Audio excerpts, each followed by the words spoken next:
ప్రేక్షకులందరికీ నమస్కారం. ఈరోజు మన స్టూడియోలో ప్రముఖ ఆధ్యాత్మికవేత్త, ఆస్ట్రాలజర్ బ్రహ్మశ్రీ సుభాష్ శర్మ గారు మనతో ఉన్నారు. గురుగారితో మాట్లాడేద్దాం. నమస్కారం గురుగారు. శ్రీమాత్రే నమండి. గురుగారు, జూన్ మాసంలో కన్యా రాశి వారి పరిస్థితి ఓవరాల్గా ఈ నెల ఏ విధంగా ఉండబోతుంది? ఆర్థికంగా, ఆరోగ్యంగా అన్ని విధాలుగా ఎలాంటి ఫలితాలు ఉంటాయి? మంచి ఫలితాల కోసం మంచి పరిహారాలు కూడా తెలియజేయండి గురుగారు. తప్పకుండా తెలియజేస్తానండి. ముందుగా ప్రేక్షకులందరికీ శ్రీమాత్రే నమః, శ్రీ గురుభ్యో నమః.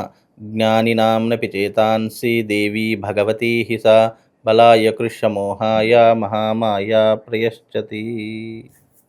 కన్యా రాశిలో పుట్టినటువంటి జాతకులు మహర్జాతకులు అని చెప్పుకోవచ్చు. మంచి ఆలోచన దృక్పథం కలిగినటువంటి వ్యక్తులు, అలాగే మంచి నైపుణ్యం కలిగినటువంటి వ్యక్తులు, తెలివితేటలు కలిగినటువంటి వ్యక్తులు, పుట్టుకతోనే మంచి అందంగా పుట్టేటటువంటి వారిలో కన్యా రాశి వారు ఒకరు అని చెప్పుకోవచ్చు. ఎందుకంటే చూడడానికి చక్కగా ఉండేటటువంటి వారిలో కన్యా రాశి వారు ఒకరు. అందులోని వాళ్ళ యొక్క స్వభావం ఎలా ఉంటుంది అంటే మంచి నైపుణ్యం, అంటే తెలివితేటలు ప్రదర్శించేటటువంటి వాటిలో కన్యా రాశి వారు ఒకరు అని చెప్పుకోవచ్చు. అలాగే జీవితాన్ని ఎలా ముందుకు తీసుకొని వెళ్ళాలి, భవిష్యత్తులో ఎలాంటి ప్రణాళిక వేసుకోవాలి అని ముందు జాగ్రత్తతో ఉండేటటువంటి వారు కన్యా రాశి వారు. వాళ్ళకు ఉద్యోగం కంటే ఎక్కువగా బిజినెస్ చేయాలి, మనం బిజినెస్ రంగంలో రాణించాలి, ఒకరి చేతి కింద పని చేయాలి అనేటటువంటి ఆలోచనలు వాళ్ళకు చాలా తక్కువ శాతంలో ఉంటాయి. ఎక్కువగా వాళ్ళ కాళ్ళ మీద వాళ్ళు నిలబడాలి, వాళ్ళే 10 మందికి ఉద్యోగాలు ఇవ్వాలి అనేటటువంటి ఆలోచన కలిగినటువంటి వారు ఈ యొక్క కన్యా రాశి వారు అని చెప్పుకోవచ్చు. అలాగే ఈ కన్యా రాశిలో పుట్టిన ఎక్కువ మంది జాతకులు ఫుడ్ ఇండస్ట్రీలో కానీ ఫుడ్ బిజినెస్లో కానీ ఎక్కువగా రాణించేటటువంటి అవకాశము ఈ కన్యా రాశి వారి యొక్క జాతకంలో కలిసి వస్తుంది. అలాగే వీళ్ళ జీవితంలో ఏంటి అంటే కనుక వివాహం తొందరగా చేసుకునేటటువంటి అవకాశాలు కూడా కన్యా రాశి వారి యొక్క జాతకంలోనే ఎక్కువగా ఉంటూ ఉంటాయి. ముఖ్యంగా వీళ్ళకి ఏంటి అంటే కనుక భవిష్యత్తులో మంచి డబ్బు సంపాదించేటటువంటి అవకాశాలు కానీ ఆపర్చునిటీస్ కానీ ఈ కన్యా రాశి వారికి ఎక్కువగా వస్తూ ఉంటాయి. కానీ కొద్దిగా వీళ్ళకి ఏంటి అని అంటే కనుక లేజీతనం ఎక్కువగా ఉంటూ ఉంటుంది. ఒక రోజులో కావాల్సిన పని కూడా చాలా మటుకు పొడిగించేటటువంటి అవకాశాలు ఎక్కువగా ఉండే లక్షణాల్లో ఈ కన్యా రాశి వారు ఒకరు అని చెప్పుకోవచ్చు. అందులోనూ ఈ కన్యా రాశి వారికి ఇప్పుడు రాబోయేటటువంటి రోజులలో కూడా మంచి భవిష్యత్ కాలం ఏర్పడేటటువంటి అవకాశాలు కూడా ఈ కన్యా రాశి వారి యొక్క జాతకంలో కనిపించబోతున్నాయి. అందులోనూ భాగ్యంలో మనకు చక్కగా గురు సంచారం అనేటటువంటి నడుస్తుంది. తద్వారా వీళ్ళకి ఏంటి అంటే కనుక మంచి అవకాశాలు రావడము, మంచి ఆలోచనలు రావడము, విద్యా ఉద్యోగం ఆరోగ్యంలో మంచి ఎదుగుదల రావడము, ఇవన్నీ కూడా కన్యా రాశి వారి యొక్క జాతకంలో కనిపించబోతున్నాయి. కుటుంబం పట్ల శ్రద్ధ చూపించేటటువంటి అవకాశాలు ఎక్కువగా ఉంటాయి. అలాగే వివాహాది శుభకార్యాలు ఎక్కువగా చేసేటటువంటి లక్షణాలు కనిపిస్తూ ఉంటాయి. ఇంటి యందు మంచి శుభకార్యాలు చేసేటటువంటి అవకాశాలు కూడా ఈ కన్యా రాశి వారి యొక్క జాతకంలో ఎక్కువగా కనిపిస్తాయండి. కాస్త నెగిటివ్ అంటే ఏం చెప్తారు గురుగారు? ఈ జూన్ మాసంలో వీళ్ళకి కాస్త జాగ్రత్తగా ఉండాలంటే ఏ విషయంలో చెప్తారు మీరు?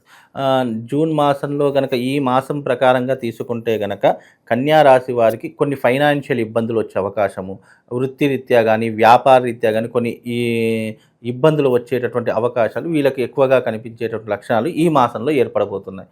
గొడవలు పెరిగేటటువంటి అవకాశము, లేదా కోర్టు సమస్యలు కానీ భూ వివాదాలు కానీ ఇలాంటివి ఎక్కువగా జరిగేటటువంటి అవకాశము ఈ మాసంలో వీళ్ళకి కనిపించేటటువంటి లక్షణాలు కనిపిస్తున్నాయి. ఈ మంత్ కొంచెం జాగ్రత్తగా ఉండేటటువంటి ప్రయత్నం చేయాలి. ఈ మాసంలో వీళ్ళకు మంచి అదృష్ట యోగం కూడా వచ్చేటటువంటి అవకాశం కూడా ఉంటుంది. బికాజ్ డిపెండ్ ఆఫ్ వాళ్ళు చేసేటటువంటి పని పరంగా అది డిపెండ్ అయి ఉండేటటువంటి అవకాశాలు ఎక్కువగా ఉంటాయి. వృత్తిరీత్యా కొంచెం ఒడిదుడుకులు ఎదుర్కొనేటటువంటి అవకాశాలు, కాంపిటీషన్ పెరిగిపోయేటటువంటి అవకాశాలు, లేదా బిజినెస్ తగ్గిపోయేటటువంటి ఇబ్బందులు, ఇలాంటి కొద్దిగా ఎదుర్కొనేటటువంటి సమస్యలు ఈ కన్యా రాశి వారి యొక్క జాతకంలో కనిపిస్తూ ఉంటాయి. విదేశాలకు వెళ్ళాలి, మంచి సంపాదన సంపాదించాలి, లేదా విద్య కోసం వెళ్ళాలి అనుకునే వాళ్లకు ఈ మంత్ కొంచెం అనుకూలమైనటువంటి స్థితిలోనే ఉంటుంది. కనుక ఎవరైనా విదేశాలకు వెళ్ళాలి అనుకునే వాళ్ళు చక్కగా వెళ్ళేటటువంటి ప్రయత్నం చేసుకోవచ్చు. అందులోనూ ఈ మాసంలో వీళ్లకు మంచి భవిష్యత్తు కూడా ఏర్పడేటటువంటి అవకాశాలు కనిపిస్తూ ఉన్నాయి. విద్యార్థులకు ఈ మాసం చాలా కలిసి వచ్చేటటువంటి మాసంగా కూడా చెప్పుకోవచ్చు.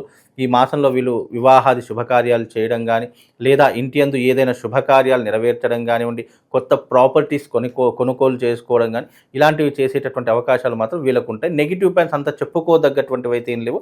వాళ్ళు సాల్వ్ చేసుకునేటటువంటి నెగిటివ్ పాయింట్స్ తప్ప పెద్ద భయంకరమైనటువంటి ఇబ్బందులు అయితే, అంటే వాళ్ళు సాల్వ్ చేసుకోలేనటువంటి ప్రాబ్లమ్స్ అయితే ఏమీ లేవండి. ఇన్వెస్ట్మెంట్స్ పరంగా ఏదైనా జాగ్రత్త తీసుకోవాలి గురుగారు? లేక ఏ వ్యాపారాలు బాగా కలిసి వస్తాయి అంటారు? ఇన్ కేసు ఏమన్నా ఇన్వెస్ట్మెంట్ ప్రకారము అని అంటే కనుక ఇప్పుడున్న ప్రస్తుత ఈ మాసంలో ఇన్వెస్ట్మెంట్ దేని మీద పెట్టకుండా న్యూట్రల్గా ఉండడం చాలా ఉత్తమమైనటువంటి పని.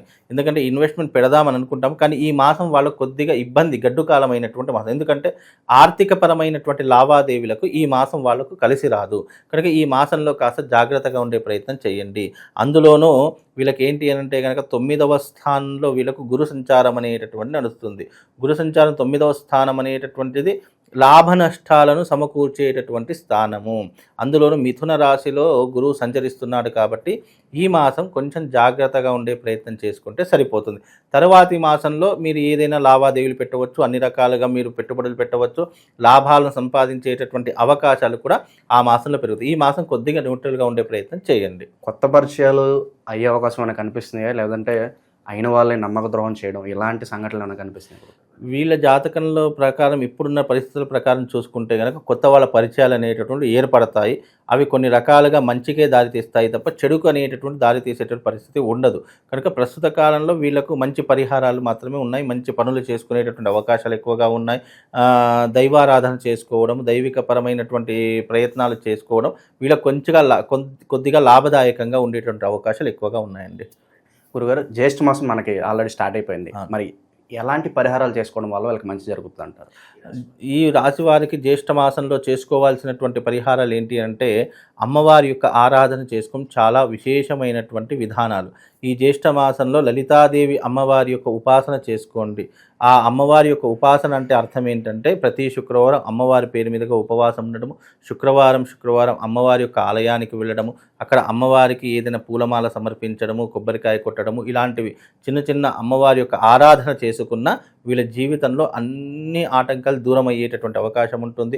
అమ్మవారి యొక్క అనుగ్రహం సంపూర్ణంగా లభిస్తుంది.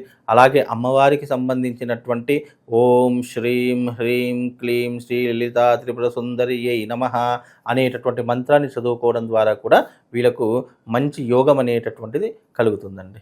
జూన్ మాసంలో కన్యా రాశి వారు మంచి పరిహారం చేసుకోవాలి, జీవితంలో ఇలాంటి ఇబ్బందులు పడకుండా ఉండాలి అని అంటే గనక అమ్మవారికి సంబంధించినటువంటి బీజ మంత్రాలు ఏవైతే ఉంటాయో అవి ఉచ్చరించడం ద్వారా వాళ్ళ జీవితంలో పాజిటివ్ ఎనర్జీని గెయిన్ చేసుకోగలుగుతారు. అలాగే వీళ్ళ జీవితంలో అమ్మవారి యొక్క అనుగ్రహం సంపూర్ణంగా పొందడానికి అమ్మవారికి ఇష్టమైనటువంటి క్రతువులు ఆచరించడము, ఉదయాన్నే లేవడము, ఇంటిని శుభ్రపరచుకోవడం, ఇంట్లో దీపం వెలిగించడము, ఇలాంటి క్రతువులు చేసుకోవడం ద్వారా కూడా వాళ్ళకు లక్ష్మీ కటాక్షం కలిగేటటువంటి అవకాశాలు ఉంటాయి. ఈ కన్యా రాశి వారికి ఎవరికైనా అప్పుల బాధలు, అనారోగ్య సమస్యలు ఉన్నప్పటికీ కూడా అవన్నీ దూరం కావడానికి అమ్మవారి యొక్క ఉపాసన చేయడం ద్వారా మంచి యోగం కలుగుతుంది. అందులోనూ లలితా సహస్రనామ పారాయణం చేసుకోవడము, కన్యా రాశి వారు గనక లలితా సహస్రనామ పారాయణం చేసుకుంటే వాళ్ళ జీవితంలో లక్ష్మీ కటాక్షానికి లోటు ఉండదు. లక్ష్మీ కటాక్షంతో పాటు అమ్మవారి యొక్క అనుగ్రహం కూడా సంపూర్ణంగా ఉంటుంది. కాబట్టి కన్యా రాశి వారు వీలైతే నేను చెప్పినటువంటి మూలమంత్ర బీజాక్షరాలు పఠనం చేసుకోండి. లేదా మీకు వీలుంది, సమయం ఉంది అంటే గనక లలితా సహస్రనామ పారాయణం చేసుకోండి. దాని ద్వారా మీరు మంచి సత్ఫలితాలను పొంది అమ్మవారి యొక్క అనుగ్రహాన్ని పొందుతారు. శుభం లాభంగా మీ జీవితం అంతా కూడా గడుస్తుందండి. జూన్ మాసంలో ఓవరాల్గా కన్యా రాశి వారికి ఎలాంటి ఫలితాలు ఉండబోతున్నాయో చాలా బాగా వివరించారు గురుగారు. ధన్యవాదాలు. శ్రీమాన్.